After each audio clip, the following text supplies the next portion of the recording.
we will discuss about the preposition. You know what is a preposition? A preposition is a word which show relation of a noun or a pronoun to other words. It means कि preposition क्या है? Preposition एक word है जो किसका relation show करता है noun और pronoun का to the other words, दूसरे words के साथ. Suppose हमने ये कहा Sita comes here at 10 o'clock. तो सीता और 10 o'clock इन दोनों का relation किससे पता चला? एट से. तो एट आपका क्या हो गया? प्रेपोजिशन. एक दूसरा एग्जांपल आप देख लीजिए, जैसे आई गो टू स्कूल. अब आई और स्कूल का रिलेशन किस वर्ड से आपको पता चला? टू से. तो टू क्या हो गया आपका? प्रेपोजिशन. अब ये देखिए कि प्रेपोजिशन के टाइप्स क्या है और प्रेपोजिशन को हम कहाँ रखते हैं, इसका यूज करने का जो करेक्ट पोजीशन है वो क्या है. हम टाइप्स में सबसे पहले जानेंगे ये simple preposition.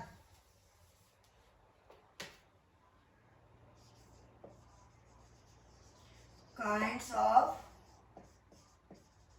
Prepositions. Kind of preposition. First है इसमें सिंपल प्रेपोजिशन. सिंपल प्रेपोजिशन जैसा कि आपको नाम ही पता है कि सिंपल है. इट मीन्स क्या हो गया कि simple prepositions are made of single word as by, in, for, with, at, etcetera. Simple preposition they are made of one word. जैसे क्या हो गया? In, at, by, with and so on. Simple preposition. जैसे हमने example दिया आपको, there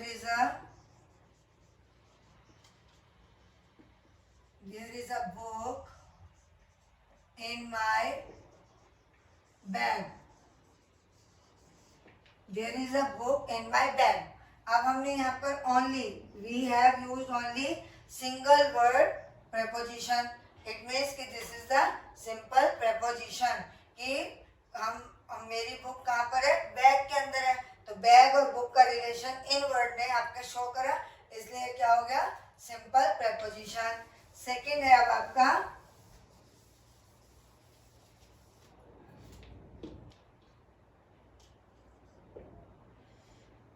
compound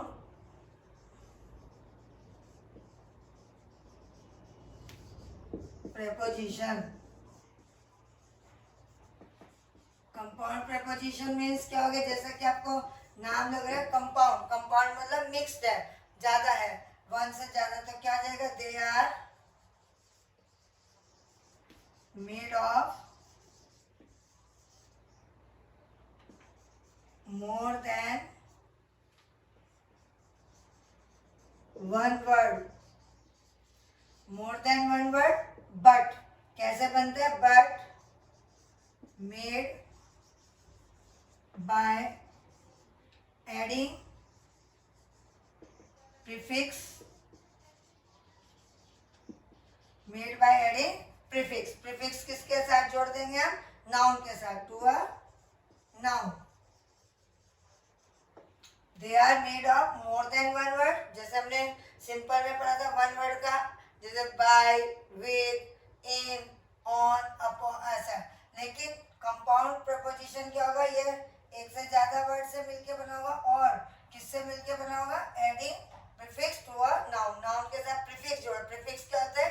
एक particle होता है जिसे हम वर्ड, कोई भी वर्ड के स्टार्टिंग में, बिगिनिंग में लगाते हैं, तो उससे एक नया वर्ड फॉर्म हो जाता है, उसे हम कहते हैं प्रीफिक्स. जैसे हमने एग्जांपल देखे प्रीफिक्स ऐड करने का, जैसे हमने कहा राइस. ठीक है, राइस के सामने ओ लगा रहे तो राइस हो गया. अब हमने कहा फोर. फोर के सामने बी ई लगा दिया, क्या बन गया? बिफोर. एक नया वर्ड हो गया. अब हमने लगाया हेड. हेड के सामने हमने फोर लगा दिया, क्या बन गया? फोर हेड, है ना. अब हमने कोई एक और नया वर्ड लिया, जैसे हमने कहा लॉन्ग. लॉन्ग के सामने हमने एक प्रीफिक्स जोड़ दिया अलोंग। साइड हुआ, साइड के हमने सामने बी ई लगा दिया, बी साइड बन गया, या साइड के सामने हमने आउट लगा दिया तो क्या बन गया, आउटसाइड।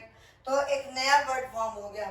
तो कंपाउंड प्रीपोजिशन क्या हो गया कि they are made of more than one word, more than single word या one word, but made by adding the prefix to the noun. Noun के सामने प्रीफिक्स जोड़ने से हमारा नया जो वर्ड फॉर्म होता है वही कंपाउंड प्रीपोजिशन है। अब है नेक्स्ट फ्रेजल प्रीपोजिशन।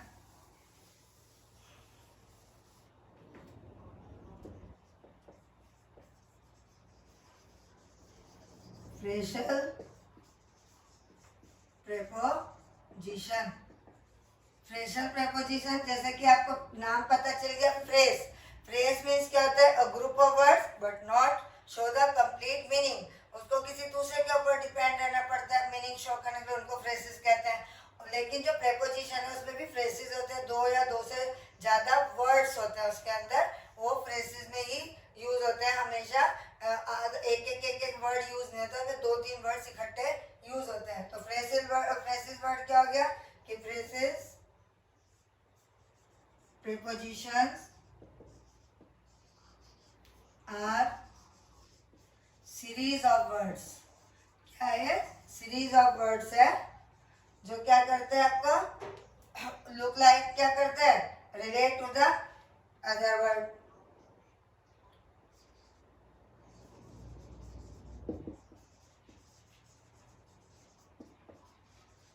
जैसे हमने कौन कौन से प्रेपोजिशन के फ्रेजेस में हम यूज कर सकते हैं, इन फ्रंट ऑफ, ठीक है। दूसरा हम यूज कर सकते हैं अकॉर्डिंग, अकॉर्डिंग टू, ठीक है। और दूसरा तीसरा इन ऑर्डर ऑफ, या फिर कुछ इनका ऑन अकाउंट ऑफ कर सकते हैं, ऑन अकाउंट ऑफ, ठीक। ऐसे जब दो या दो से ज्यादा फ्रेजेस मतलब वर्ड्स का ग्रुप हो लेकिन अपने आप में कंप्लीट सेंस ना दे रहा हो, वो फ्रेजेस कहलाते हैं। और जो प्रीपोजिशन के रूप में उसको हम यूज करेंगे तो वो क्या होगा, फ्रेजल प्रीपोजिशंस का एग्जांपल देखिए, जैसे a car is standing in front of my gate. जब हमने इसको खाली इन फ्रंट ऑफ कहा, के सामने, तो आपको कोई मीनिंग कंप्लीट नहीं आया समझ में। लेकिन जब हमने कहा अ कार इज स्टैंडिंग, एक कार खड़ी हुई है, in front of my gate, मेरे गेट के सामने, तो आपका सेंटेंस क्लियर हो गया। तो आपने क्या करा, इन फ्रंट ऑफ को इकट्ठा लेकर, लेकिन इसने फ्रेज ने कंप्लीट सेंस तभी करा जब उसने पूरी इंफॉर्मेशन दे दी और हमारा फ्रेजल प्रीपोजिशन जो है वो आपको क्लियर हो गया होगा।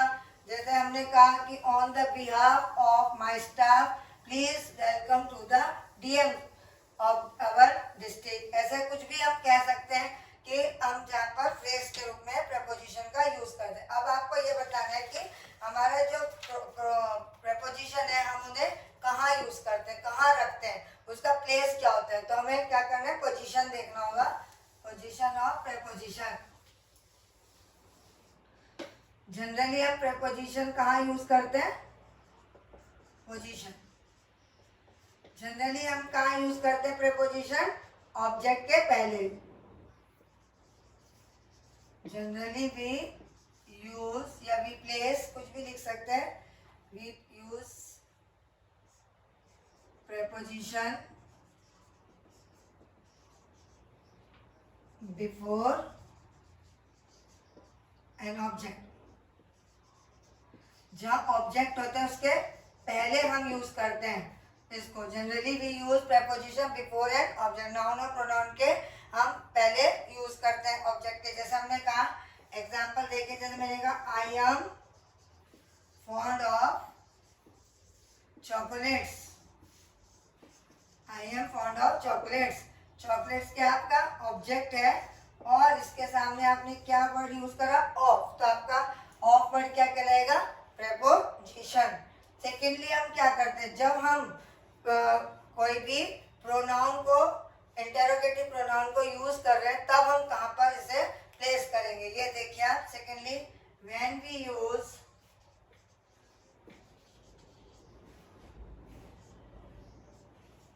Interrogative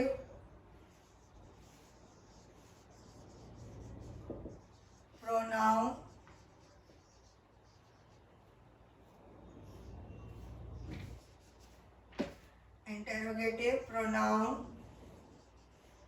to ask the question,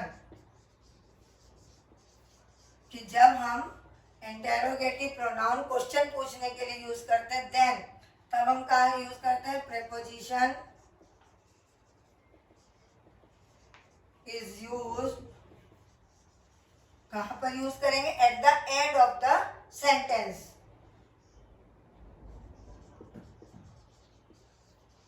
eight the end of the sentence, या क्वेश्चन कुछ भी लिख दीजिए।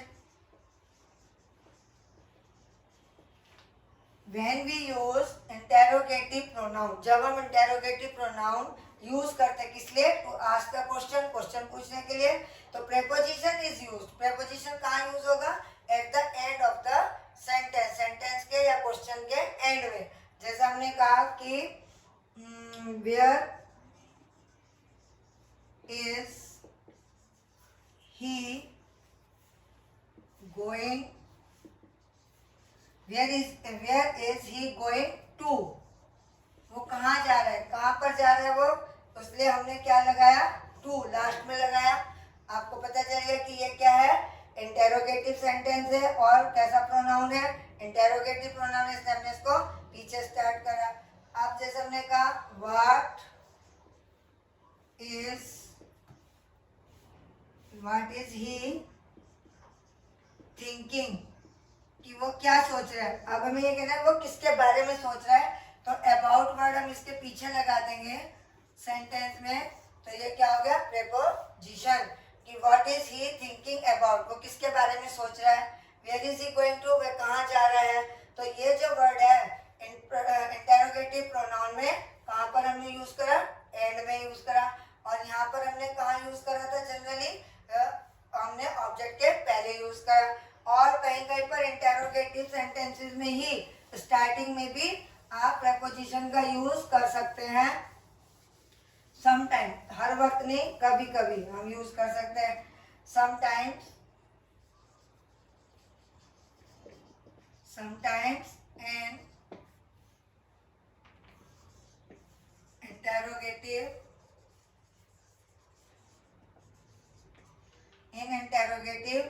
सेंटेंसेस का यूज करेंगे, a preposition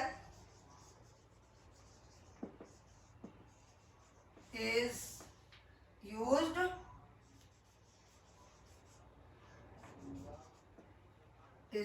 in the beginning of the sentence.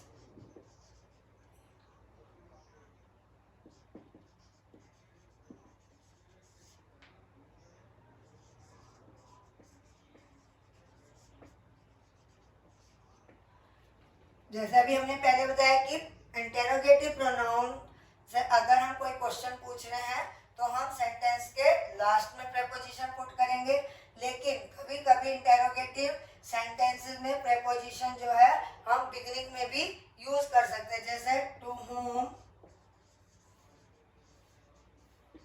will you give this parcel, to whom will you give this parcel, कि ये parcel आप किसको दोगे, है तो क्वेश्चन, लेकिन आपने यहाँ पर कहाँ यूज करा, प्रेपोजिशन बिगिनिंग में, सेंटेंस के स्टार्टिंग में, तो ये भी एक कंडीशन हो सकती है। और एक दूसरा एग्जांपल देख लीजिए, जैसे for what does he call me, for what does he call मी, कि किस लिए वो मुझे फोन कर रहा है, तो करता है, तो इसलिए आपने इसमें भी क्या करा, बिगिनिंग में ही आपने प्रेपोजिशन का यूज कर लिया, और है ये इंटेरोगेटिव सेंटेंस, और वो भी इंटेरोगेटिव सेंटेंस, वो इंटेरोगेटिव प्रोनाउन थे, और ये कोई भी इंटेरोगेटिव सेंटेंस, लेकिन हर बार ऐसा होगा तो ऐसा नहीं है, समटाइम्स कभी कभी इसमें भी आप यूज कर सकते हैं। अब हमारा फोर्थ पोजीशन क्या है कि रिलेटिव प्रोनाउन। रिलेटिव प्रोनाउन में भी हम एंड में ही उसका प्रेपोजिशन का यूज करेंगे।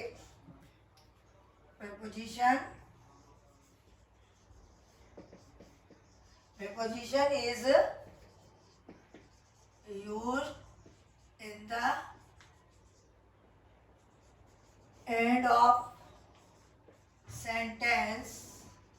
कौन से सेंटेंस में एंड ऑफ द सेंटेंस होगा? If there would be relative pronoun, या with when relative pronoun is used। preposition is used in the end of sentence। sentence के end में अपने preposition का use करा कब? जब relative pronoun हमने use कर रहे हैं तब। जैसे एग्जांपल देखिए, रिलेटिव प्रोनाउन क्या होता है? जहाँ पे दो सेंटेंसेस के बीच में रिलेशन होता है, जिसके बारे में पहले ही मेंशन किया रहता है, वही रिलेटिव प्रोनाउन है। अब जैसे हमने कहा कि दिस इज द शर्ट, कि ये वही शर्ट है। कौन सी शर्ट है? I looked for, this is the shirt I look for, कि कौन सी शर्ट है? इसकी मेंशन हो गया कि वही शर्ट है जिसे मैं क्या कर रहा था? ढूंढ रहा था, जिसको मैं देख रहा था। तो आपने कहाँ पर कहाँ पर आपने प्रपोजिशन का एंड किया? लास्ट में लिखा। अब जैसे हमने कहा दिस इज द टॉय, कौन सा टॉय? ये वो टॉय है, this is the toy I looked at, जिसकी तरफ मैं देखता था। तो इसमें आपने एट लगा दिया। यहाँ पर भी हमने रिलेटिव प्रोनाउन है कि दिस इज द टॉय, कौन सा टॉय? जिसे मैं देखता था, आई लुक्ड एट, और दिस इज द शर्ट, ये वही शर्ट है, आई लुक फॉर, जिसे मैं देख रहा था, जिसके लिए मैं इधर उधर ढूंढ रहा था। तो यहाँ पे फॉर लास्ट में लगा, यहाँ पर भी एट लास्ट में लगा। अब आपको कंडीशन समझ आ गई कहाँ हम पुट करेंगे, कि अगर जनरली हम यूज कर रहे हैं पॉजिटिव सेंटेंसेस में, तो वहाँ ऑब्जेक्ट के पहले या नाउन और प्रोनाउन के पहले हम प्रपोजिशन रखेंगे। अगर हम प्रोनाउन यूज कर रहे हैं इंटरोगेटिव वाला, तो हम वहाँ पर सेंटेंस के एंड में यूज करेंगे। अगर हमारा कोई भी ऐसे जनरली इंटरोगेटिव सेंटेंसेस है, तो हम स्टार्टिंग में भी यूज कर सकते हैं, और अगर रिलेटिव प्रोनाउन है तो हम उसे सेंटेंसेस के लास्ट में रख सकते हैं। ऐसे इसमें बहुत सारे टाइप्स हैं कि एट, इन, इनटू, ऐसे बहुत सारे टाइप्स के हमारे पास प्रीपोजिशन है, जिसे हम अलग अलग तरीके से यूज कर सकते हैं। जैसे एट है, एट को हम बहुत तरीके से यूज कर सकते हैं। मान लो एट है, तो एट को हम टाइम के लिए भी यूज कर सकते हैं, जगह के लिए भी यूज कर सकते हैं, और किसी चीज के ऊपर कुछ चीज रखी है वहां पर भी यूज कर सकते हैं। एट हमारा ऐसा होता है। जैसे इन हो गया, इन को हम अगर कोई चीज ऑलरेडी वो है स्टेशनरी फॉर्म में है तो वहाँ इन लगा देंगे, अगर वो मूवमेंट में है तो इनटू लगा देंगे। ऐसे इसके बहुत सारे तरीके से प्रीपोजिशन का यूज है, वो एक अलग चैप्टर है, लेकिन अभी हम डिस्कस कर रहे हैं only preposition and its kinds. So our chapter is finished and I hope so कि you have liked it and you could understood very well, and thank you watching for me. Okay, bye.